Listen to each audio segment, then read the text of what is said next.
Chief minister के चंद्रशेखर राव ने जो करीमनगर के दौरे पर हैं, जिला कलेक्ट्रेट कॉम्प्लेक्स में दलित बंधु स्कीम पर अमलावरी का जायजा लिया। उन्होंने कहा कि वो दलितों की हमाजती तरक्की के लिए अपनी आखिरी सांस तक जद्दोजहद करते रहेंगे। उन्होंने कहा कि दलित तबके के साथ सदियों से नाइंसाफी होती रही है और वो उसका इजाला करना चाहते हैं।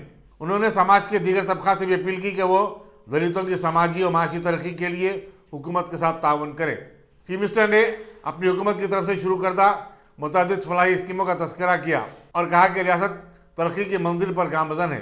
इजलास में रियासती वज़रा टी हरीश राव, के ईश्वर, जी कमलाकर, रुकने पार्लियामेंट जय संतोष कुमार, MLC पल्ला राजेश्वर रेड्डी, अरकान assembly R Balkishan, S Ravishankar, साबिक deputy chief minister Katam Srihari, मुख्तलिफ कारपोरेशनों के सुदूर, बैंकर्स, आला सरकारी उहदेदारों के अलावा दलित तबके के नुमाइंदा कायदीन भी शरीक थे। MLA फंड से तरक्याती कामों का जायजा लेने के लिए वज़ीर animal husbandry T Srinivas Yadav ने सिकंदराबाद पार्लियामानी हल्के के तमाम अरकान असम्बली का इजलास मुनक़िद किया। इजलास में अहम नौइयत के कामों के आगाज़ और उन्हें जल्द से जल्द मुकम्मल करने का फैसला किया गया। इस इजलास में जिला कलेक्टर शर्मन के अलावा अरकान असम्बली डी नागेंद्र, के वेंकटेश, M गोपाल, M गोपीनाथ, जाफर हुसैन मिराज और दूसरे आला अहदेदार भी मौजूद थे। ICICI बैंक के ताउन से हैदराबाद के CRPF हॉस्पिटल में ऑक्सीजन प्लांट कायम किया गया। एडिशनल DG साउथ जोन रश्मि शुक्ला ने इसका इफ्तिताह किया। उन्होंने बताया कि इस प्लांट में हर मिनट में 300 लीटर ऑक्सीजन की पैदावार होगी और 24 घंटों में 105 मरीजों को ऑक्सीजन सप्लाई किया जा सकेगा। इस मौके पर CRPF और ICICI बैंक के अहदेदार भी मौजूद थे। ग्रुप सेंटर CRPF को एक ऑक्सीजन प्लांट दिया गया है जिसमें प्रति मिनट 300 लीटर ऑक्सीजन जनरेट होगी। नॉर्मली एक पेशेंट को 5 लीटर ऑक्सीजन लगती है, तो प्रत्येक मिनट 7 पेशेंट को हम ऑक्सीजन दे सकेंगे। ये कोरोना पीरियड में ज़्यादातर सब जगह पर ऑक्सीजन की शॉर्टेज या बेड्स जिस पे ऑक्सीजन नहीं है, इसका इशू था। ICICI बैंक सामने आए और उन्होंने हमें ये ऑक्सीजन प्लांट देने की बात करी। इसके लिए मैं उनकी आभारी हूँ, क्योंकि अब हमारे पास जो 105 बेड का ये हॉस्पिटल है, यहाँ पे हर बेड पर ऑक्सीजन की सप्लाई हो सकेगी और किसी भी मरीज़ को जो नॉर्मल स्थिति में ऑक्सीजन की क्राइसिस होती है वो नहीं होगी। ये एक बहुत बड़ा उपक्रम है जो ICICI बैंक ने अपने कॉर्पोरेट सोशल रिस्पॉन्सिबिलिटी के अंदर किया है and I am grateful to them. I am equally grateful to doctor Vinay IG medical, जिन्होंने उनके साथ कोऑर्डिनेट करके बहुत ही कम समय में इस प्लांट को तैयार किया और आज से वो प्लांट फंक्शन हो गया। धन्यवाद। सदर तेलंगाना प्रदेश कांग्रेस कमेटी रेवंत रेड्डी ने चीफ मिनिस्टर के चंद्रशेखर राव को चैलेंज किया कि वो वज़ीर लेबर मल्ला रेड्डी के खिलाफ कार्रवाई करके दिखाएं, जिन्होंने कई अराजियात पर कब्जा किया और अपना एक एम्पायर बना लिया है। गांधी भवन में एक प्रेस कॉन्फ्रेंस से खिताब करते हुए रेवंत रेड्डी ने कहा कि चीफ मिनिस्टर ने साबिक डिप्टी चीफ मिनिस्टर के राजैया और अपनी काबीना के वज़ीर सैयद ईटा राजेंद्र पर बदगुमानियों के इल्ज़ाम के बाद काबीना से बरतरफ कर दिया, लेकिन मल्ला रेड्डी के मामले में वो नरमी बरत रहे हैं। उन्होंने वज़ीर लेबर से कहा कि वो अगर खुद को इतना मकबूल आम लीडर समझते हैं तो असम्बली की रुकने से मुस्तफ़ी होकर उनसे मुकाबला करके दिखाएं। విచారణకు ఆదేశించడానికి సిద్ధంగా ఉన్నారని కాంగ్రెస్ పార్టీ అడుగుతుంది। స్పష్టంగా మల్లారెడ్డి మీద నిర్దిష్టమైన ఆరోపణలు చేస్తున్నవన్నీ నేను కేసీఆర్ గారు ఇప్పుడు మీరు చెప్పండి, మీరు ప్రజలకు సమాధానం చెప్పండి। కాంగ్రెస్ పార్టీకో రేవంత్ రెడ్డికో మేము చెప్పమని మీరు బుకాయించవచ్చు, కానీ తెలంగాణ సమాజం ముందల నీ సహచర మంత్రి మల్లారెడ్డి గారి మీద భూముల ఆక్రమణ, ప్రభుత్వ భూములు ఆక్రమించుకోవడము, తప్పుడు ధ్రువపత్రాలను పెట్టడము, దొంగ సంతకాలు పెట్టడము, దొంగ ముద్రలు గుద్దడము నేను కాదు, ప్రభుత్వానికి సంబంధించిన సంస్థలు ఇచ్చిన ఆదేశాలను ఈరోజు మీడియా మిత్రుల ద్వారా ముఖ్యమంత్రి గారికి విజ్ఞప్తి చేస్తున్నా। మీరు ఏం చర్యలు తీసుకుంటారో, ఏం విచారణకు ఆదేశిస్తారో తెలంగాణ సమాజానికి మీరు సమాధానం చెప్పాల్సిన అవసరం ఉన్నది।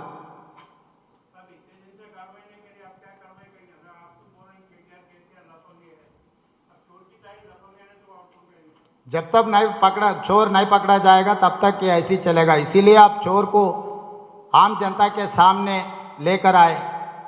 इसीलिए हमारे गुजारिश है मुख्यमंत्री जी से, आप जो राजैया के खिलाफ, जो राजेंद्र के खिलाफ कार्रवाई चलाए, वही कार्रवाई मल्ला रेड्डी के खिलाफ चलाना है।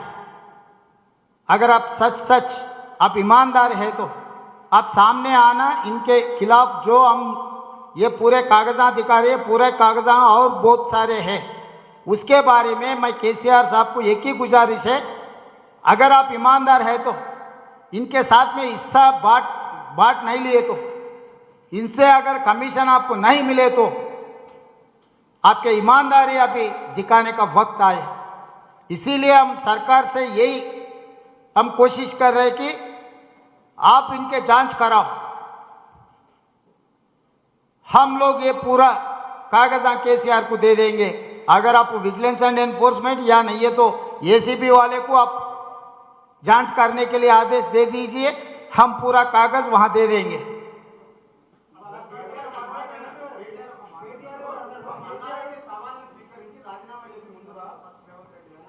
ఇప్పుడు నేను ఒక మాట చెప్తా, నేను గెలిచిందే మల్లారెడ్డి మీద, ఓడిపోయినోడు ఏం మాట్లాడతాడు? నేను మన 2019 పార్లమెంట్ ఎన్నికలలో గెలిచిందే మల్లారెడ్డి మీద కదా, మల్లారెడ్డి అల్లుని మీద కదా. సెమీఫైనల్స్ మల్లారెడ్డి మీద గెలిచిన, ఫైనల్స్ ఇంకా మిగిలింది కేసీఆర్తోనే. నేను కేసీఆర్కు సవాల్ విసురుతున్నా, రాష్ట్ర ప్రభుత్వాన్ని రద్దు చేసి ముందస్తు ఎన్నికలకు వస్తావా? మేము సవాళ్ళు స్వీకరించడానికి సిద్ధంగా ఉన్నాం. ఒకవేళ నీ కొడుకేమన్నా నిన్ను కర్రుగాల్చి వాతలు పెడతాడని భయం ఉంటే గజ్వేల్లో నువ్వు రాజీనామా చేయి, అక్కడ మన टीआरएस ने 2 सितंबर को 12,769 ग्राम पंचायतों और 142 मजालिस मकामी के वार्ड कमेटी की तश्कील के मौके पर पार्टी कारकुनों से तमाम कस्बों और शहरों में पार्टी परचम लहराने की अपील की है। चीफ मिनिस्टर के चंद्रशेखर राव इसी दिन दिल्ली में पार्टी के नए दफ्तर का संज्ञा बुनियाद रखेंगे। टीआरएस के अरकान पार्लियामेंट, असेंबली और कौंसिल के अलावा रियासती आमेला के अरकान भी इस मौके पर दिल्ली में मौजूद रहेंगे। कार्यसभा सदर टीआरएस के टी रामाराव के मुताबिक मंडल और टाउन कमेटियों की तश्कील का काम 12 सितंबर तक मुकम्मल कर लिया जाएगा, जबकि 20 सितंबर को रियासती आमेला तश्कील दे दी जाएगी। इन कमेटियों में SC, ST, BC और अक़लियतों को 51% तहफ़्फ़ुज़ात फराहम किए गए हैं, जबकि ख़वातीन को भी खासी नुमाइंदगी दी जाएगी। కార్యాచరణ ప్రణాళికను రూపొందించడం జరిగింది. అది మీ ద్వారా, మీడియా ద్వారా మా పార్టీ యొక్క కార్యకర్తలకు, నాయకులకు సందేశాన్ని చేరవేయవలసిన బాధ్యత మా మీద ఉన్నది కాబట్టి ఆ వివరాలు ముందుగా మీ ద్వారా నేను విజ్ఞప్తి చేస్తా ఉన్నాను. సెప్టెంబర్ 2వ తారీఖు నాడు టీఆర్ఎస్ పార్టీ యొక్క రాష్ట్ర స్థాయిలో రాష్ట్రంలోని 12,769 గ్రామ పంచాయతీలు, అదే రకంగా రాష్ట్రంలోని 142 మున్సిపాలిటీలు లేదా మున్సిపల్ కార్పొరేషన్లలో ప్రతి చోట కూడా జెండా పండుగతో ఈ గ్రామ కమిటీలు మరియు వార్డు కమిటీల నిర్మాణం కార్యక్రమం ప్రారంభమవుతుంది. ఆ రోజు సెప్టెంబర్ 2వ తారీఖు నాడు ఒకవైపు గౌరవ మా పార్టీ అధ్యక్షులు కేసీఆర్ గారు ఢిల్లీలో తెలంగాణ రాష్ట్ర సమితి యొక్క కార్యాలయ నిర్మాణానికి భూమి పూజ కార్యక్రమంలో వారు పాల్గొంటారు. వారితో పాటు గౌరవ శాసనసభ్యులు, పార్లమెంట్ సభ్యులు, ఎమ్మెల్సీలు, మేమందరం కూడా రాష్ట్ర కార్యవర్గ సభ్యులు అందరం కూడా ఢిల్లీలో ఉంటాం. అయినప్పటికీ ఎక్కడికక్కడ గ్రామ స్థాయిలో నాయకులు, కార్యకర్తలు ఎక్కడికక్కడ జెండా ఎగిరేసి వారి వారి గ్రామాల్లో ఆ రోజు నుంచి గ్రామ కమిటీల నిర్మాణ ప్రక్రియ ప్రారంభించాలని చెప్పి నేను విజ్ఞప్తి చేస్తా ఉన్నాను. ఈ గ్రామ కమిటీల నిర్మాణం యొక్క ప్రక్రియ, అదేవిధంగా పట్టణంలోని వార్డు కమిటీల నిర్మాణం ప్రక్రియ సెప్టెంబర్ 2వ తారీఖు నుంచి ప్రారంభమై 12వ తారీఖు లోపల, అంటే 10 రోజుల వ్యవధిలో ఈ కమిటీల నిర్మాణం, గ్రామ మరియు వార్డు కమిటీల నిర్మాణాన్ని పూర్తి చేయాల్సి ఉంటుంది. అదే రకంగా సెప్టెంబర్ 12 నుంచి 20 తారీఖు లోపల, అంటే మళ్ళీ ఒక వారం లోపల మండల కమిటీలు మరియు పట్టణ కమిటీ शहर के मशहूर निज़ाम कॉलेज, विमेंस कॉलेज कोठी और सैफाबाद कॉलेज को बंद कर देने से मुतालिक जामिया उस्मानिया के ऐलान पर ABVP के हजारों कारकुनों ने एहतजाज किया और निज़ाम कॉलेज बशीरबाग पर वाइस चांसलर रविंदर यादव का पुतला नजर आतिश किया। उनका कहना है कि इन कॉलेजों को बंद कर देने की वजह से दही इलाकों के नौजवान आला तालीम की सहूलत से महरूम रह जाएंगे। उन्होंने वाइस चांसलर से अपने फैसले पर नजरसानी का मुतालबा किया और इंतबाह दिया कि तलबा अपने एहतजाज में मजीद शिद्दत पैदा करेंगे। ఈరోజు Osman university vice chancellor Ravinder గారి దిష్టిబొమ్మ దహన కార్యక్రమం నిజాం కళాశాల ముందట చేపట్టడం జరిగింది. ఎందుకంటే కోటి విమెన్స్ నిజాం సైఫాబాద్ లాంటి చరిత్రలు కలిగినటువంటి కళాశాలలో దానికి అనుబంధంగా కొనసాగుతున్నటువంటి హాస్టల్ను తీసేస్తామని సర్క్యులర్ను జారీ చేయడం జరిగింది. ఆ సర్క్యులర్ను వెంటనే వెనక్కి తీసుకోవాలి, తన యొక్క దుర్మార్గపు చర్యలను మానుకోవాలని ఏబీపీ ఆధ్వర్యంలో ఈరోజు నిజాం కళాశాల ముంగట వీసీ యొక్క దిష్టిబొమ్మ దహన కార్యక్రమం చేపట్టడం జరిగింది. ఎందుకంటే ఈరోజు హాస్టల్ను తీసివేయడం అంటే ఈరోజు తెలంగాణ ప్రాంతంలో నుండి పేద విద్యార్థులను ఉన్నత విద్యలకు దూరం చేయడం అని ఏబీపీ భావిస్తుంది. ఇదే నిజాం కళాశాలలో ఎందరో చదువుకున్నటువంటి విద్యార్థులు ముఖ్యమంత్రులు, మంత్రులు, కలెక్టర్లు అయ్యారు. అదేవిధంగా ఇప్పుడున్నటువంటి మంత్రి కేటీఆర్ అన్న కూడా ఇదే కళాశాలలో చదువుకొని ఉన్నత స్థానాలకు ఎదిగారని ఈ సందర్భంగా ఏబీపీ గుర్తు చేస్తుంది. అదేవిధంగా ఏదైతే Osman city VC vice chancellor అయినటువంటి రవీందర్ ఏదైతే ఉన్నారో తన దుర్మార్గపు ఆలోచనలను మానుకోవాలి. ఆయన యొక్క అకాడమిక్ బ్యాక్గ్రౌండ్ చూస్తే అంత అకాడమిక్ బ్యాక్గ్రౌండ్ అంతా జీరో ఉన్నది.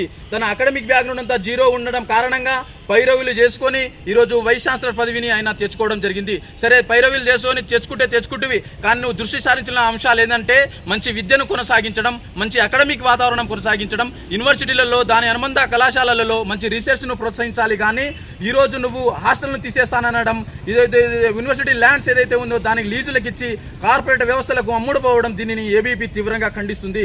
కాబట్టి వెంటనే నీ యొక్క దుర్మార్గపు ఆలోచనలను మానుకొని హాస్టల్స్ను యథావిధంగా కొనసాగుతాయని వెంటనే ఉస్మాన్ సిటీ కేంద్రంగా మీరు వెంటనే ప్రెస్ నోట్ ఇవ్వాలని ఏబీపీ డిమాండ్ చేస్తుంది.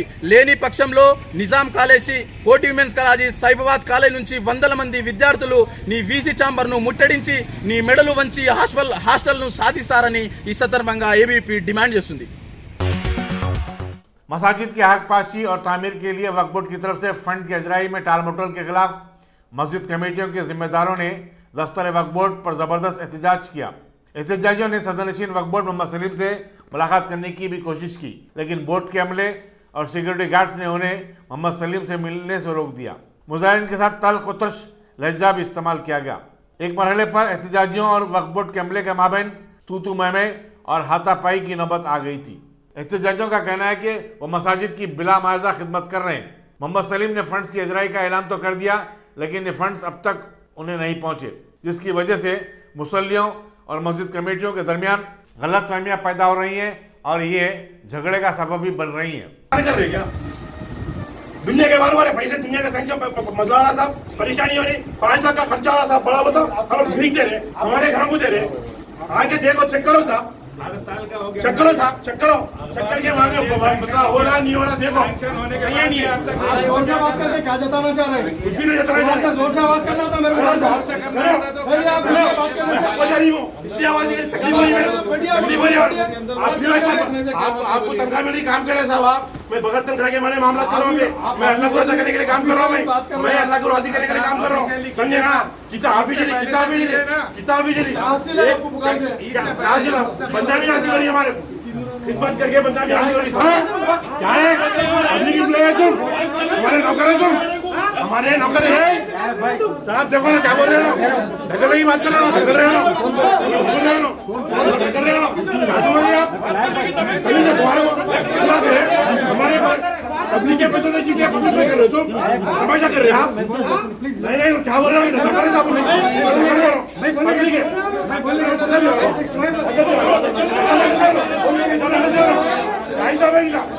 एक साल 2 साल 8 साल ऐसे कर रहे लोग,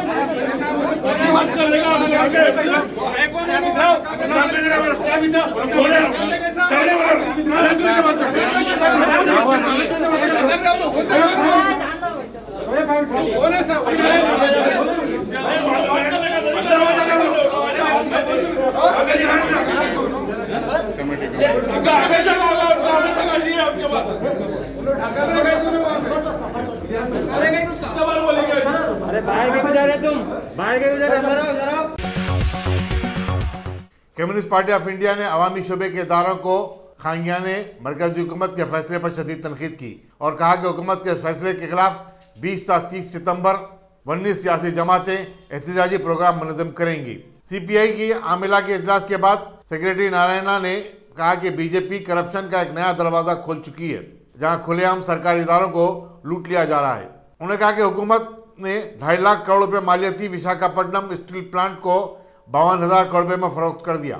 इसी तरह 10 लाख करोड़ रुपये मालियत के इदारे BSNL को 34,000 कड़वे में फरोख्त कर दिया गया है।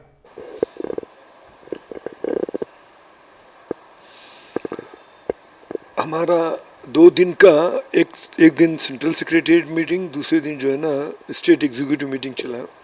सेंट्रल सेक्रेटेरिएट के लिए हमारे ऑल इंडिया नेशनल 2 सेक्रेटरीज यहाँ के इंचार्ज जो है ना अतुल कुमार अंजान साहब वो मौजूद थे, कमरेड नारायणा भी मौजूद थे। तो उसके बाद है ना उन पूरे डिसीजनों को लेने के बाद असल हमारे पास जो है ना सुप्रीम बॉडी जो है ना एग्जीक्यूटिव है मजलिस आमिला। तो मजलिस आमिला में जो है ना कल पूरा दिन भर चलती रही। तो उसमें कमरेड नारायणा थे, मैं था, हमारे चाड़ा वेंकट रेड्डी साहब थे। तो तमाम पूरे जो एग्जीक्यूटिव मेंबर्स आने के बाद हमने 4-5 चीज़ें तय की है समझिए। नंबर 1 के 20 और 30 सितंबर जो 19 पार्टी का जो सोनिया गांधी ने जो इजलास रखा था अपोजिशन पार्टीज़ का, तो उस सिलसिले में तमाम पब्लिक इश्यूज़ को, पिगस इशू को, महंगाई को, पेट्रोल का दाम, ये तमाम चीज़ों को लेके जो ना 20 और 30 के दौरान पूरे स्टेट में एजुटेशन, ऑल इंडिया एजुटेशन, तो हम अपने स्टेट के तक डिस्कस कर रहे थे। हम जो है ना अपने स्टेट में ना उसको ये करना बोल के अपने स्टेट में पूरा सारे डिस्ट्रिक्ट्स में जो है ना इसका एक बहुत बड़ा, और इस सिलसिले में हम दूसरे तमाम 19 पार्टी से कौन कौन नुमाइंदे हैं उनसे बात करेंगे। बात करने के बाद यहाँ पर एक कमेटी तश्कील दी जाएगी। उस कमेटी की तश्कील के ऊपर जो है ना ये अपना, और उसके साथ साथ जो है ना सितंबर 3 को भी हम जो है ना बहुत सारे डिमांड्स को लेके खुसन ये ज़मीन के मसाइल और धरनी पोर्टल के बारे में उन चीज़ों को लेके कलेक्ट्रेट के सामने सितंबर 3 को धरना करेंगे। और उसके साथ साथ जो है कृष्णा गोदावरी का जो डिस्प्यूट चल रहा है आंध्रा और तेलंगाना के बीच में, तो उस सिलसिले में एक राउंड टेबल मीटिंग करेंगे जिसमें तमाम एक्सपर्ट्स को बुलाएंगे, दूसरे पॉलिटिकल पार्टीज़ के नुमाइंदों को बुलाएंगे। उसके साथ साथ जो है ना ये 11 तारीख से 17 तारीख सितंबर की जो है ना तेलंगाना की मुसल्लह जद्दोजहद जो चली थी, तो उस सिलसिले में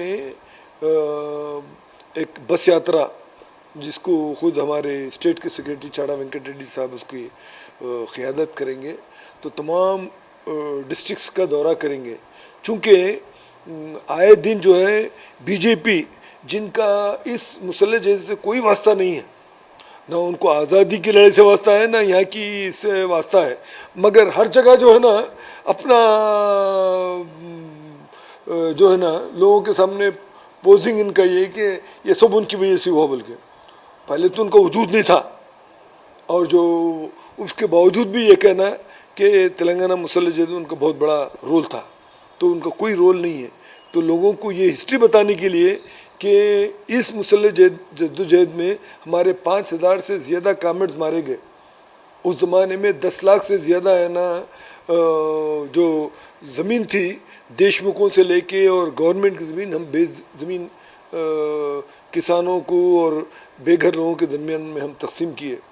तो उस वक्त हम क्या कुर्बानी दिए और मुसल्लह जद्दोजहद में तेलंगाना के लिए, तो उसके लिए जो ना पार्टी चाहती है कि लोगों को रोशनास करें। अब आज का जनरेशन तो जानता ही नहीं है, तो उसके लिए ज़रूरी इस बात की है कि हम 11 से ये 16 तारीख तक ये बस यात्रा है। 17 को जो है ना अपने Raveena Reddy memorial hall lotus pond पे वहाँ पर जस्टिस सुदर्शन रेड्डी को भी हम बोल रहे हैं और बहुत से नामवर लोग आएंगे। तो उसमें जो है ना कम्युनिस्ट पार्टी का रोल क्या था इस मुसल्लह जद्दोजहद में, उसका कल्मिनेशन प्रोग्राम जो है ना इख्तितामिया जो तकरीब है वहाँ पर रखेंगे। तो ये हमारी चंद फ़ैसले कल एग्जीक्यूटिव में किए गए समझिए। तो मुझे उम्मीद है कि ये 20 और 30 तारीख का जो ऑल इंडिया कॉल है वो भी सक्सेस होगा। इसके साथ साथ जो है ना ये कलेक्ट्रेट के सामने 3 सितंबर का वो भी सक्सेस होगा। और साथ साथ जो है ना राउंड टेबल की मीटिंग और जो है ना 11 से लेके 16 तक बस यात्रा, पूरा तेलंगाना का दौरा और आखिरी में हैदराबाद में जो इख्तितामिया जो तकरीब है lotus pond Ravi Narayan Reddy memorial hall जो बंजारा हिल्स में, तो भी बहुत बड़ा सक्सेस होगा। तो मैं उम्मीद करता हूँ कि लोग जो है ना इन तमाम चीज़ों से रोशनास होंगे, और जो लोग इस मामले में जो तेलंगाना में बिलखुसूस हमारा जो रोल है, जिसकी वजह से आपको शायद मालूम होगा कि पहली जनरल इलेक्शन में पंडित नेहरू से ज़्यादा वोट है ना रवि नारायण रेड्डी लिए। इंडिया से हाईएस्ट वोट लेने वाला शख्स जो रवि नारायण रेड्डी था, कम्युनिस्ट पार्टी के उम्मीदवार। तो उस वक्त लोगों में उतना जोश व खरोश था पार्टी के लिए, तो पंडित नेहरू वॉज नंबर 2।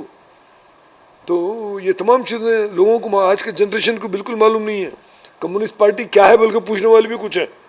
हाँ, तो मैं यही कहना चाहता था कि इस दौरान जो है ना ये तमाम मूवमेंट्स की वजह से लोगों को वाकिफियत होगी, रोशनास होंगे, और कम्युनिस्ट पार्टी के प्रोग्राम से आकर्षित होकर हमारी तरफ जो है ना राग़िब होंगे, मैं ये समझता हूँ। शुक्रिया। सदर ऑल इंडिया सूफी उलमा कौंसिल मौलाना सूफी सैयद शाह मोहम्मद खैरुद्दीन खादरी ने कवाजीगुड़े में वाक़ दरगाह हज़रत थरथरे शाह की अराजी को बचाने की मांग की। उन्होंने कहा कि इस दरगाह के तहत 16 एकड़ अराजी थी, जिसमें से 10 एकड़ पर पहले ही कब्जे हो चुके हैं। माबाकी 6 एकड़ अराजी पर हुकूमत गरीबों के लिए डबल बेडरूम मकानात तामीर करने का ऐलान किया है। मौलाना खैरुद्दीन शाह ने कहा कि वक्फ बोर्ड को इस मामले में सख्त मौक़िफ़ इख्तियार करना चाहिए और किसी की भी दबाव में आए बगैर इस अराजी को हुकूमत के हवाले नहीं करना चाहिए।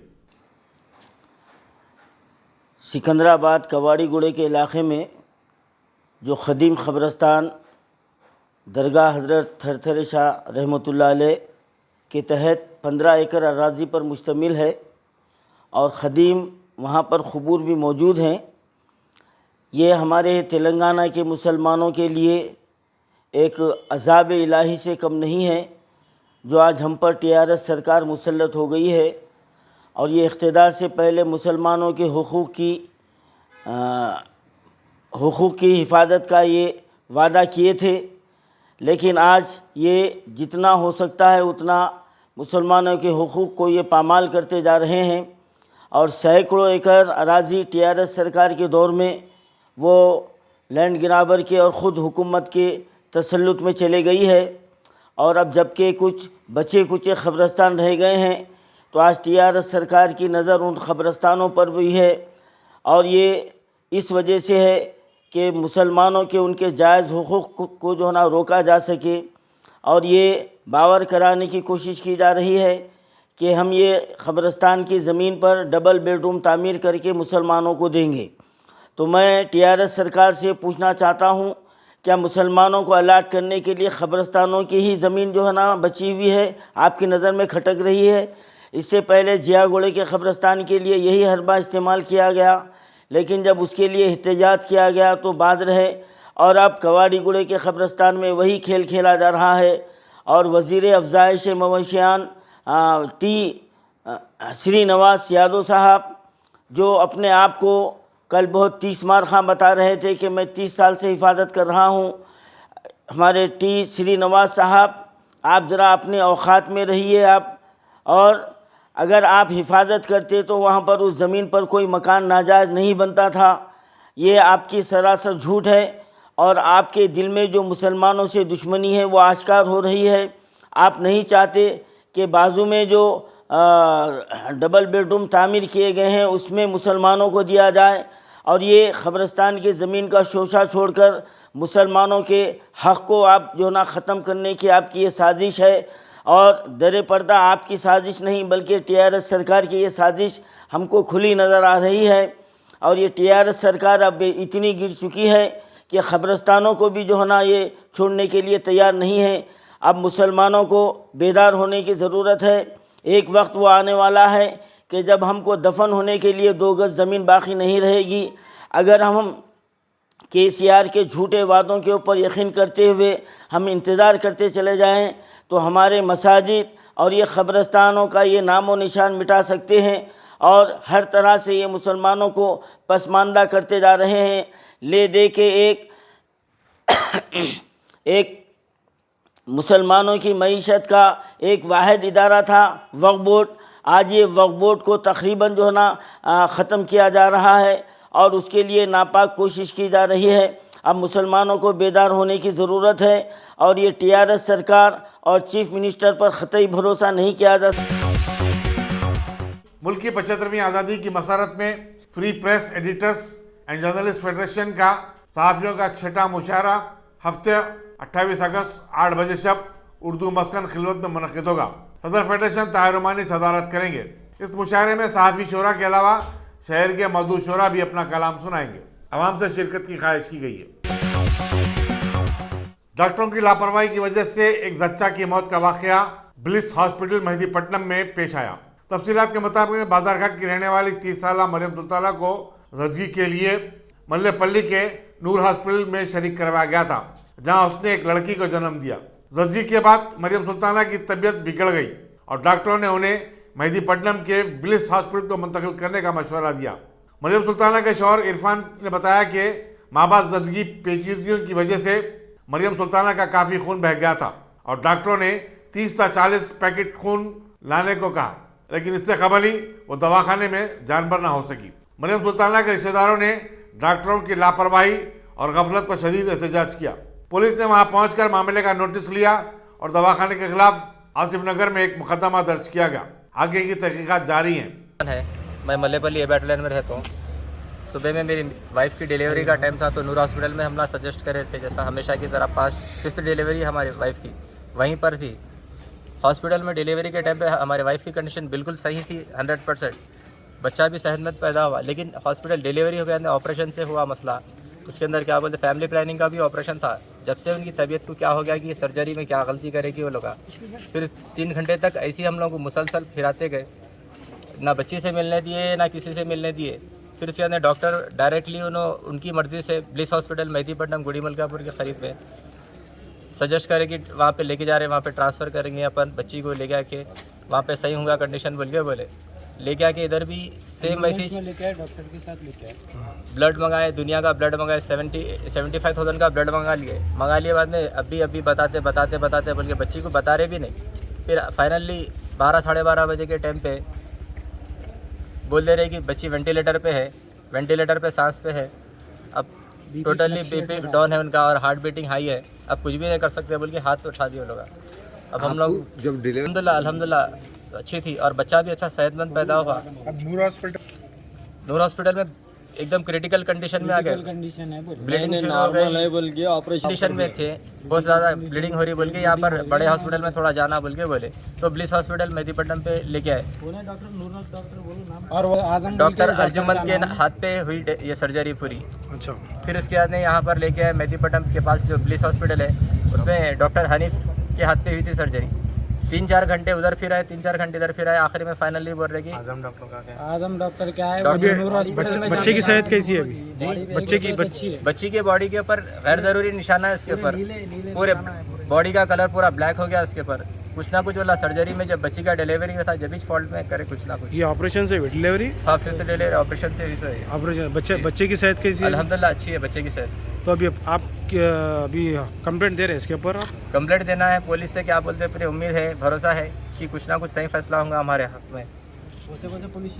नगर और आसिफ नगर के पीएस, आसिफ नगर हबीब नगर जी हाँ, ये दोनों वहाँ आसिफ नगर पे कौन पुलिस सा हॉस्पिटल आसिफ नगर में अंडर आसिफ नगर में आता और नूर हॉस्पिटल हबीब नगर के अंडर में आता। आपका नाम क्या है? मेरा नाम शेख इरफान है।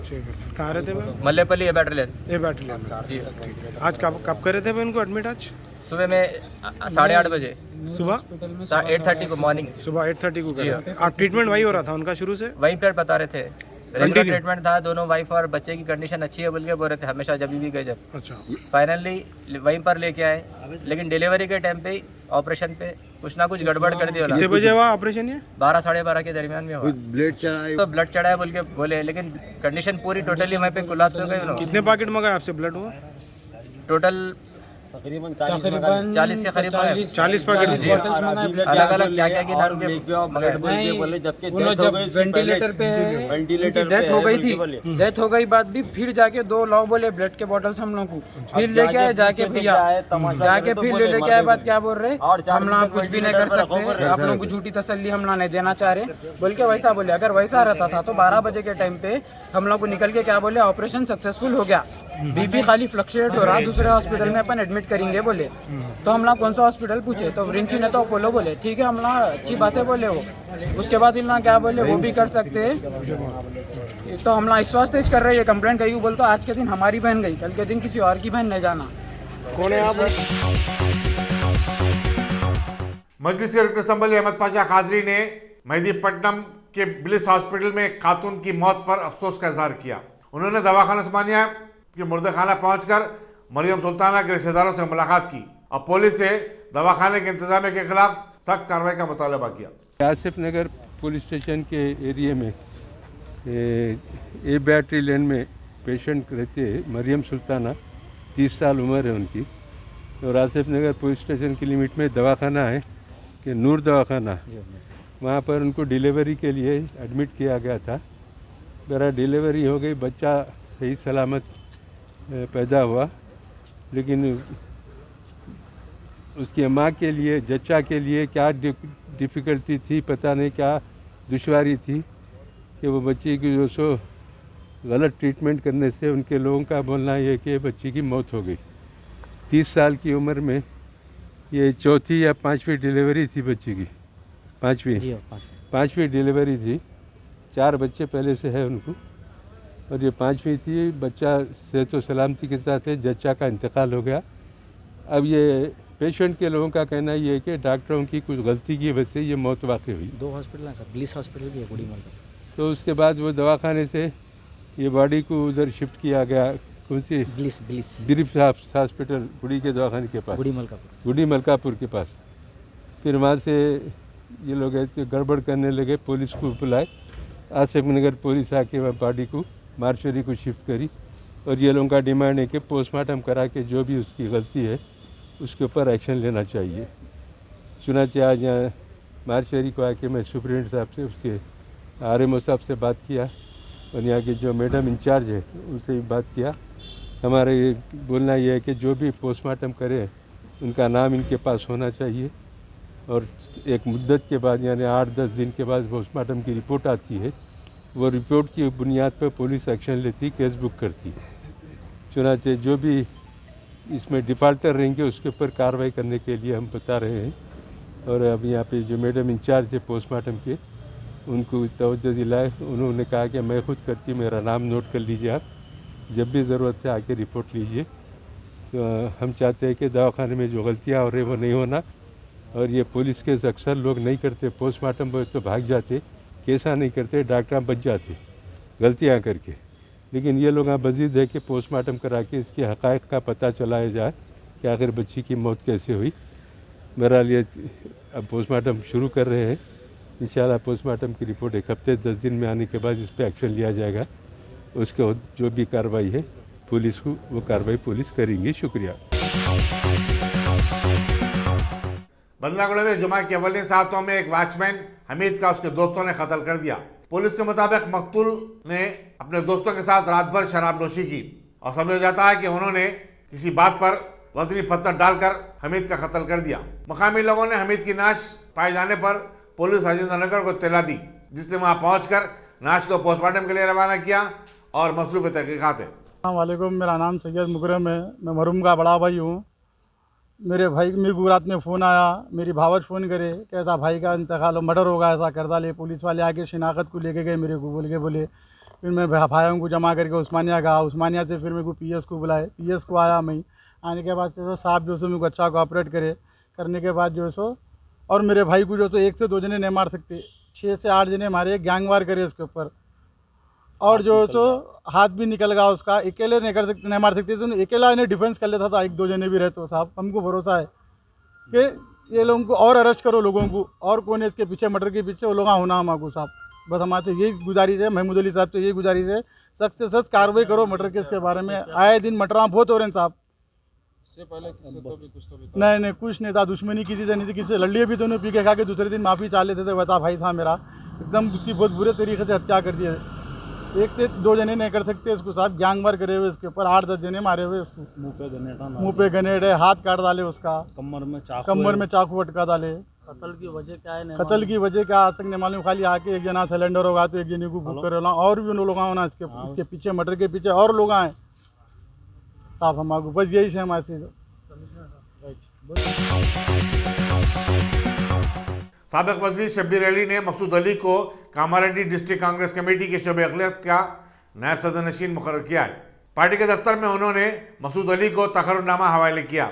इस मौके पर सदर कामारेड्डी डिस्ट्रिक्ट कांग्रेस कमेटी के श्रीनिवास, अतीकुर रहमान, सैयद सिद्दीक अली और दूसरे भी मौजूद थे। Kamareddy district headquarter Congress office में कामारेड्डी ज़िले के माइनॉरिटी डिपार्टमेंट के चेयरमैन जनाब खलीक साहब, साबिक़ में 10 साल तक बांसवाड़ा इतनी बड़ी ग्राम पंचायत के 10 साल उप सरपंच रहे, यूनिवर्सिटी यूथ कांग्रेस मंडल प्रेसिडेंट, बहुत सारे ओहदों पर और इस्लामिक ओहदों पर भी उन्होंने बहुत काम किया। वो देखकर कांग्रेस पार्टी ने उनको चेयरमैन बनाए और उन्होंने आज चेयरमैन साहब कामारेड्डी का दौरा करके उनका नायब चेयरमैन की हैसियत से, vice chairman of the district minority department की हैसियत से कामारेड्डी हमारे सैयद खदीर जो डिस्ट्रिक्ट माइनॉरिटी चेयरमैन की हैसियत से अभी उनको ऑर्डर दिया गया है।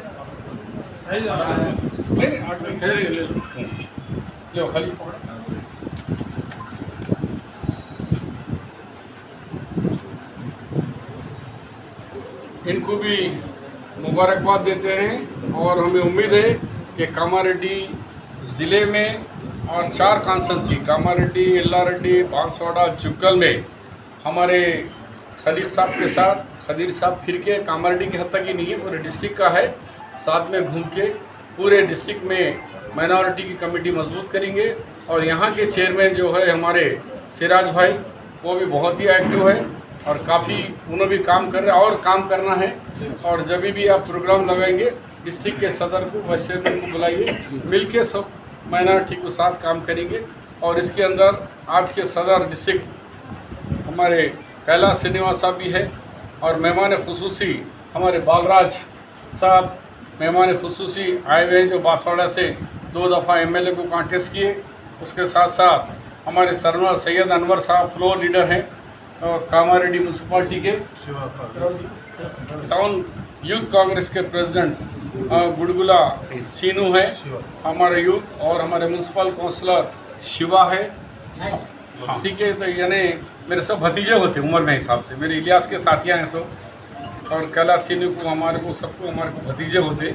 तो तमाम मेरे भतीजों का खैर मकदम, वेलकम, स्वागत। और सब जने आज मुल्क को ज़रूरत है कि आज अक़लियतों में आपको निकलना है और समझाना है कि आपका वोट अगर कहीं गलती से भटक गया, अगर कोई आकर कोई जमात वाले भटका दिए, TRS बोल के बोलेंगे। सदर जमहूरिया रामनाथ कोविंद के अयोध्या के दौरे के सिलसिले में पूरे शहर को सिक्योरिटी किले में तब्दील कर दिया गया है। रामनाथ कोविंद इतवार को अयोध्या की राम जन्मभूमि मंदिर में हाजिरी के बाद मुख्तलिफ प्रोजेक्टों का आगाज़ करने वाले हैं। ये पहली मरतबा है कि मुल्क का कोई सदर अयोध्या का दौरा कर रहा है। सदर जमहूरिया एक खुसूसी ट्रेन के जरिए लखनऊ से अयोध्या का सफ़र करेंगे। ट्रेन की पटरियों के दोनों जानिब रहने वाले आवाम से कहा गया है कि वो अपने घरों में ही रहें। रेलवे स्टेशन को खूबसूरती के साथ सजाया जा रहा है। अयोध्या से गुजरने वाली तकरीबन 1 दर्जन से ज़्यादा ट्रेनों का रुख मोड़ दिया जाएगा। मुल्क में गुज़श्ता 24 घंटे के दौरान कोविड-19 के 44,658 नए केसेस सामने आए, जबकि इसी मुद्दत के दौरान 496 अमवात हुई हैं। मरकजी वजारत सेहत के प्रेस नोट के मुताबिक मुल्क भर में अब तक 4,36,861 अफराद फौत हुए हैं। इसी दौरान कल एक दिन में ही 70 लाख अफराद ने कोविड-19 वैक्सीन के टीके लगवाए और इस तरह अब तक जुमला 61 करोड़ 22 लाख अफराद टीके ले चुके हैं। दरिया असना मरकजी हुकूमत ने कोविड-19 के केसेस में इजाफे के बाद केरला और महाराष्ट्र में रात का कर्फ्यू नाफिज करने की सिफारिश की है। काबुल एयरपोर्ट के करीब जुमेरात को हुए बम के 2 धमाकों में मरने वालों की तादाद 85 हो गई है। दहशतगर्द तंजीम ISIS खुरासा ने धमाके की जिम्मेदारी कबूल कर ली है। इसी दौरान अमरीकी सदर जो बाइडेन ने ऐलान किया कि अमरीका खातियों को पाताल से भी ढूंढ कर निकालेगा और उन्हें उसकी सजा देगा।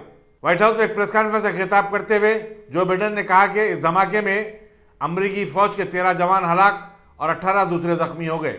एक और इत्तला में बताया गया कि स्वीडन ने अपने 1100 शहरियों का अफगानिस्तान से तखलिया करते हुए अपना मिशन मुकम्मल कर लिया है। जर्मन का भी तैयारा अपने फौजी जवानों और दीगर शहरों को लेकर काबुल से ताशकंद के लिए रवाना हो गया। फ्रांस ने आज तखलिया के अपने मिशन को मुकम्मल करने का ऐलान किया था, लेकिन अब बताया गया कि उसके मिशन में तोसी हो सकती है। तुर्की के सदर तैयब एर्दोगान ने दूसरी तरफ बताया कि तुर्की ने पहली मरतबा काबुल में तालिबान से रब्त कायम किया है और तालिबानी लीडरों से उसकी बातचीत जारी है। बरतानिया के वज़ीर दिफा बिन वेल्स ने कहा कि उनके मुल्क का तखलिया मिशन चंद घंटों में मुकम्मल हो जाएगा। अफगानिस्तान के खुदसाख्ता सदर अमीरुल्लाह ने बताया कि ISIS खुरासा के अफगानी तालिबान के साथ राब्ते हैं और धमाकों के पीछे उसका भी दरपर्दा हाथ है।